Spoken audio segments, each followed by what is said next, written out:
Je veux parler aujourd'hui de l'agrandissement de ta foi.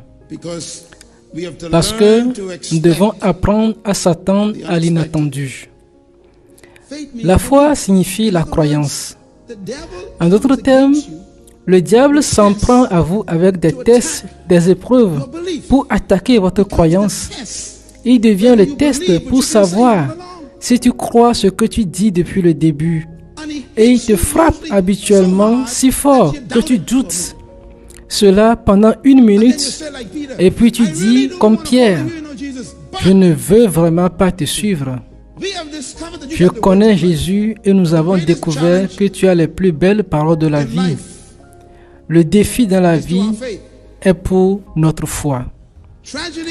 La tragédie et la crise ébranlent les fondations de votre système de croyance et c'est pourquoi le doute s'installe.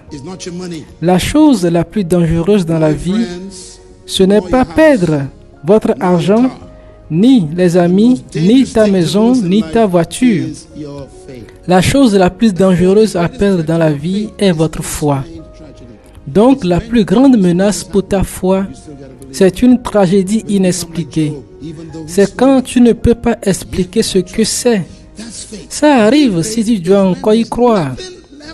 Quand tu viens à perdre ton travail, est-ce que je lui ferai confiance? C'est la foi. La vraie foi, c'est quand il n'y a rien, il ne reste plus qu'à croire ce qu'il a dit. Maintenant, c'est moi. Il n'y a aucune preuve autour, sauf ce qu'il a dit. En d'autres termes, la peur dans la tragédie est pour votre foi quand la mort survient, lorsque vous perdez votre emploi et que votre entreprise s'effondre, lorsque la banque reprend possession de votre maison, quand vous y arrivez. Revenir en arrière et accorder des bonus. Il y en a les gens qui parlent de toi en ce moment, mais ils n'en ont pas le droit. Dis-toi simplement, je me lance dans ce test, je passe par là. Ce test, je vais m'en sortir. Test, je vais faire pourquoi? Parce que Dieu a fait une promesse que quand tu en arriveras là, je te bénirai. Tu as 7 fois plus ce que tu as. Si tu traverses une période difficile en ce moment, c'est parce que ton moment est arrivé pour le niveau suivant. Que quelqu'un utilise sa foi et donne à Dieu. Loue Dieu maintenant, quoi que tu fasses à travers Dieu, il a un plan pour toi. Ça veut dire que cet arbre mort est censé partir au niveau suivant.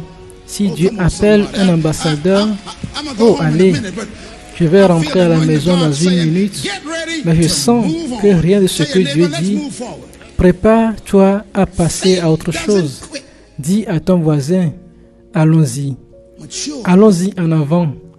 Il n'abandonne pas, mais bien sûr, les gens ne paniquent pas, ils planifient.